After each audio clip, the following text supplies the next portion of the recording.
ang ating pamahalaan na ating sinuportahan pa naman noong nakaraang eleksyon. Tandaan mo, President Bongbong Marcos, First Lady Lisa Marcos, pati ikaw, Martin Romualdez, hindi kayo dyan ngayon kung hindi kayo tinulungan ng SMNI at ng buong sangkatauhang Pilipino. Naniwala sila sa amin sapagkat ang SMNI lamang ang may credibility noong panahong yun hanggang ngayon. Ngayon, anong ginawa ninyo? Pinagkagawan ninyo kami ng kasalanan, inilagay ninyo kami sa kahihiyan, pagkatapos ibinalanggo pa ninyo ang dalawa naming mamamahayan, pagkatapos inaapi ninyo kami ng ganito-ganito lang. Ang aming pong tolerance, it has come to the limit. Our tolerance has been to the roof already. Alam ninyo, hindi na po biro itong nangyayari sa bansang ito. Kung pababayaan po natin ang ganitong mangyayari ng mga dayuhang tulad ng Amerikano, CIA, FBI, State Department, US Embassy, gigipitin tayo with the connivance of our own President and First Lady and other members of the Congress. Kung pababayaan natin ito, nangyayari sa isang Pilipinong tulad ko na gumagawa ng kabutihan, trying our very best para makatulong kami, humanitarian, Children's Joy Foundation, dinemonize kami, kinriminalize kami. Biro nyo ginagawa niyo dangerous criminal organization, ang Kingdom of Jesus Christ. Buong sanlibutan, ang akin pong 38 years na munga ng mga 6 hanggang 7 milyong kaluluwa na niwala sa katuwiran at nagbago ang buhay.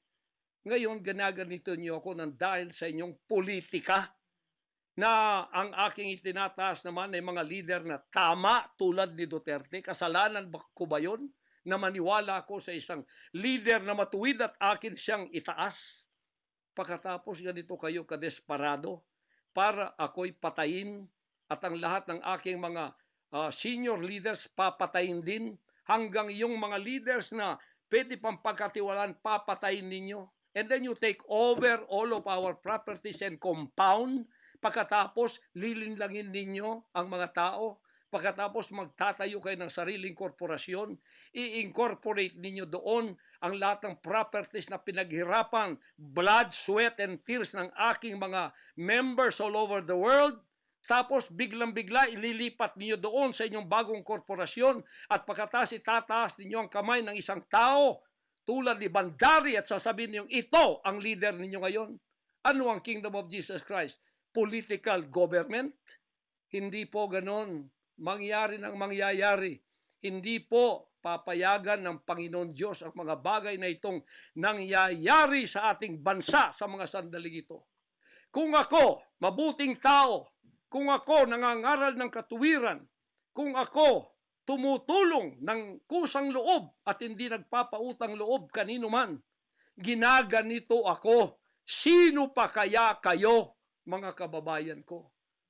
Bumukas na po ang mata natin. Magkaisa na tayo at alisin ang evil administration na ito na siyang ginagamit ng masamang espiritu upang ang kadiliman ay bumalot sa buong bansang Pilipinas. Alam ko, mahal ninyo ang Pilipinas, mga Pilipino. Naghihintay lang tayo ng tamang pagkakataon.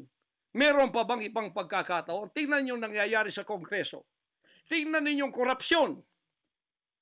Tingnan niyo yung droga.